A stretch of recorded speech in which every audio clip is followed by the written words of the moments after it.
তুরস্ক এবং বাংলাদেশের নতুন সামরিক চুক্তি, যার ফলে অস্বস্তিতে আমাদের ভারত এবং ভারত সরকার। হ্যালো ভিউয়ার্স, কেমন আছেন আপনারা সকলে? আশা করি আপনারা সকলে অনেক অনেক বেশি ভালো আছেন। আমি রুবায়েত আছি আপনাদের সঙ্গে। Welcome to my YouTube channel show with Rubayet. Viewers, আজকের ভিডিওটা খুব খুব খুব বেশি ইনফরমেটিভ হতে যাচ্ছে। হ্যাঁ, আজকে আমি ATN news live YouTube channel ব্যতীত একটা গুরুত্বপূর্ণ ইনফরমেটিভ নিউজের উপর রিঅ্যাকশন দিতে যাচ্ছি। আজকের নিউজটার শিরোনামটা আমি আপনাদেরকে আবার পড়ে শোনাচ্ছি। সেটা হচ্ছে তুরস্ক বাংলাদেশের নতুন সামরিক চুক্তি, অস্বস্তিতে ভারত। ও মাই গড। এখন কথা হচ্ছে বাংলাদেশের সঙ্গে তুরস্কের আবার নতুন কি চুক্তি হতে যাচ্ছে।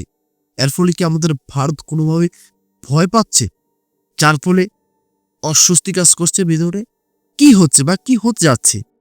এখানে কি আসলে আমাদের ভারতের ভয় পাওয়ার কোনো কারণ রয়েছে? ইন ডিটেলস ভিউয়ার্স আজকে জানবো। হ্যাঁ ভিউয়ার্স, আশা করি আজকে সম্পূর্ণ নিউজটা শেষ অবধি আপনি আমার সঙ্গেই থাকবেন এবং ব্যক্তিগত মতামত অবশ্যই রয়েছে এবং আশা করি আপনারা বিস্তারিত সবকিছুই জানতে পারবেন। তাহলে চলুন ভিউয়ার্স, আপনাদের সঙ্গে একসঙ্গে মিলে সম্পূর্ণ বিস্তারিত বিষয়টাকে জেনে আসি এবং দেখে আসি। Let's get started. এবার সমৃদ্ধ হচ্ছে বাংলার আকাশ। তুরস্ক বাংলাদেশের নতুন সামরিক চুক্তিতে ঢেলে সাজানো হবে বাংলার আকাশ প্রতিরক্ষা ব্যবস্থা। আর এই খবরেই অস্বস্তি বেড়েছে প্রতিবেশী দেশ ভারতের। কিন্তু বাংলাদেশ তুরস্কের চুক্তিতে কেন উদ্বেগে নয়াদিল্লি? বিস্তারিত শিহাব ইসলামের ডেস্ক রিপোর্টে।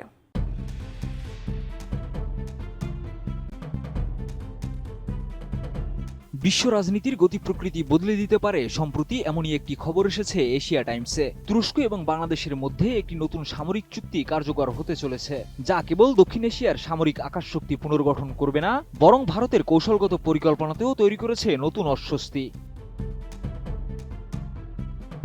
এই চুক্তির আওতায় বাংলাদেশ পাচ্ছে তুরস্কের অত্যাধুনিক SIPR বিমান প্রতিরক্ষা ব্যবস্থা, যা দীর্ঘপাল্লার এবং অত্যন্ত কার্যকরী। পাশাপাশি এর সঙ্গে তুর্কি যুদ্ধ ড্রোনের যৌথ উৎপাদনও অন্তর্ভুক্ত। একদিকে এটি যেমন বাংলাদেশের নিরাপত্তা শক্তিশালী করার বড় একটি পদক্ষেপ, অন্যদিকে এটি তেমন তুরস্কের এশিয়া এনওএ নীতির অন্যতম বড় সাফল্য। আমি বুঝি নির্মাণের শিল্প, সালাম স্টিল বোঝে durability. Salam steel, most durable steel. Bangladesh দীর্ঘদিন ধরেই সীমান্ত নিরাপত্তা নিয়ে উদ্বিগ্ন ছিল। বিশেষত মিয়ানমারে চলমান গৃহযুদ্ধের প্রভাব বাংলাদেশে এসে পড়ছে। বাংলাদেশের বর্তমান বিমান প্রতিরক্ষা ব্যবস্থা পুরনো এবং সীমিত পরিসরের, ফলে গুরুত্বপূর্ণ জায়গাগুলো অরক্ষিত। তুরস্কের SIPER ব্যবস্থা বাংলাদেশের আকাশ সুরক্ষিত করতে সাহায্য করবে, যা নতুন ধরনের আক্রমণ প্রতিরোধে সক্ষম। যাক, খুব ভালো হচ্ছে বিষয়টা। দেখুন, বাংলাদেশের আকাশ প্রতিরক্ষা ব্যবস্থা কিন্তু অত্যন্তই দুর্বল। তো সেই জায়গা থেকে বাংলাদেশ আকাশ প্রতিরক্ষা ব্যবস্থা হিসেবে নতুন কিছু পেতে যাচ্ছে, এটা বাংলাদেশের জন্য কিন্তু খুবই খুশি একটা সংবাদ এবং বাংলাদেশের সামরিক শক্তি কিন্তু এদিক থেকে অনেকটাই বেড়ে যাবে। তবে এই বিষয়টা আশা করি বুঝতেই পারছেন, আমাদের ভারতের জন্য কিছুটা দুশ্চিন্তার হতে যাচ্ছে। হ্যাঁ, কারণ বাংলাদেশ যদি শক্তিশালী হয়ে যায় তাহলে মানে কি বলবো আর।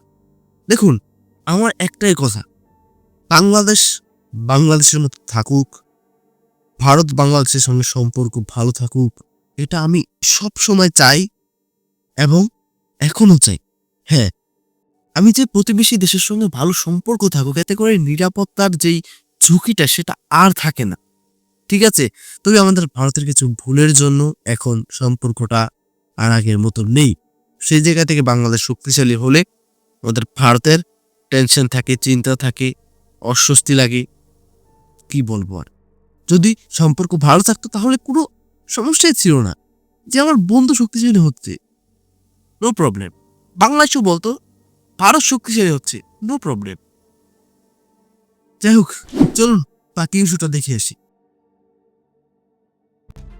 তবে এটি শুধু অস্ত্র কেনার চুক্তি নয়, বাংলাদেশের কৌশলগত স্বাধীনতারও একটি ঘোষণা। প্রতিরক্ষা শিল্প এবং মানব সম্পদ উন্নয়নে তুরস্কের সঙ্গে যৌথ উৎপাদন এই পরিকল্পনার একটি বড় অংশ। এটি বাংলাদেশকে একটি শক্তিশালী প্রতিরক্ষা শিল্প গড়ে তুলতে সাহায্য করবে, যা ভবিষ্যতে দেশের নিরাপত্তা ও আত্মনির্ভরতার জন্য অত্যন্ত গুরুত্বপূর্ণ। আর তুরস্কের জন্য এটি শুধু একটি বাণিজ্যিক চুক্তি নয়, বরং রাজনৈতিক ও কৌশলগত সাফল্য। তুরস্ক তাদের অত্যাধুনিক প্রযুক্তি বিক্রি করছে, যা ন্যাটো মানের, কিন্তু পশ্চিমা দেশগুলোর মতো কোনো রাজনৈতিক শর্ত ছাড়াই। তুরস্কের এশিয়া এনইউ নীতি অনুযায়ী তারা এশিয়া জুড়ে প্রভাব বিস্তার করতে চাইছে, আর এই চুক্তি তুরস্কের জন্য একটি বড় অর্জন। তবে ভারতের জন্য বিষয়টি চরম উদ্বেগের। এই চুক্তির মাধ্যমে বাংলাদেশ এক নতুন সামরিক শক্তির দিকে এগিয়ে যাচ্ছে, যার ফলে ভারতের কৌশলগত পরিকল্পনায় নতুন চ্যালেঞ্জ আসছে।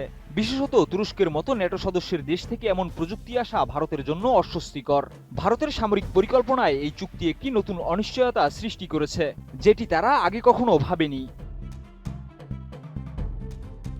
ভারত দীর্ঘদিন ধরে চীনের প্রভাব মোকাবেলা করতে নানা কৌশল অবলম্বন করলেও তুরস্ক থেকে এমন উন্নত প্রযুক্তি আসা তাদের জন্য নতুন চ্যালেঞ্জ। এই চুক্তির ফলে বাংলাদেশের সামরিক সক্ষমতা অনেক উন্নত হবে এবং ভারতকে এখন নতুন করে প্রতিরক্ষা পরিকল্পনা করতে হবে।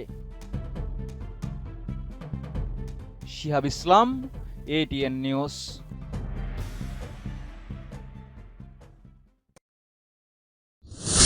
তো সম্মানিত ভিউয়ার্সগণ, ATN news live YouTube channel নিবেদিত আজকে সম্পূর্ণ নিউজটা দেখার পর আশা করি আপনারা বিস্তারিত সবকিছু বুঝতে পেরেছেন, এবং আমি কিন্তু আমার ব্যক্তিগত মতামত, ট্রু মতামত, একদম মনের কথাটা আপনাদের মাঝে শেয়ার করেছি।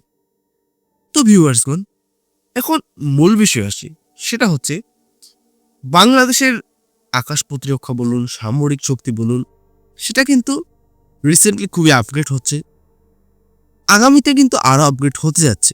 দেখুন, আগে কি হতো, বাংলাদেশের যে সরকার ছিলেন তিনি ছিলেন আমাদের ভারতপুষ্ট, আমাদের ভারত থেকে যেটা আদেশ করা হতো সেটা তিনি পালন করতেন, যেটা নিষেধ করা হতো সেটাকে তিনি পালন করতেন না।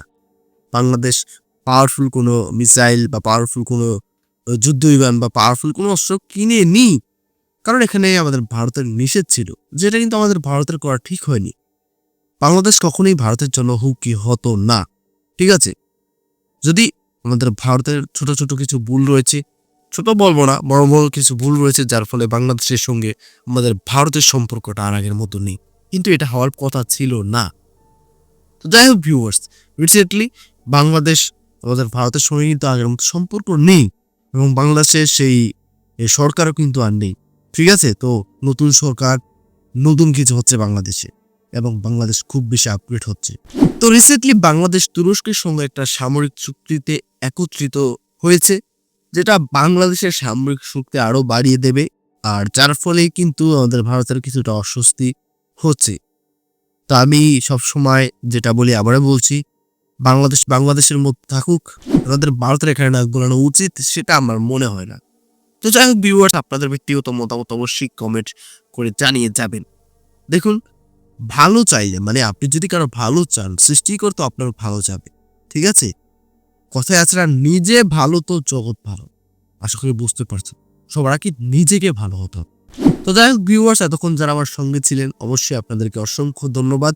তো কেমন লেগেছে আজকের নিউজটা অবশ্যই কমেন্ট করে জানাবেন, আর আজকের রিঅ্যাকশন ভিডিওটা কেমন লেগেছে আপনাদের কাছে সেটাও জানাবেন। আর আমার বলা কথাগুলো কি ঠিক ছিল নাকি আমি ব্যাঠিক বলেছি অবশ্যই কমেন্ট করে জানিয়ে যাবেন। আমি যদি ভুল কিছু বলে থাকি অবশ্যই আমার ভুলটাকে ধরিয়ে দিবে।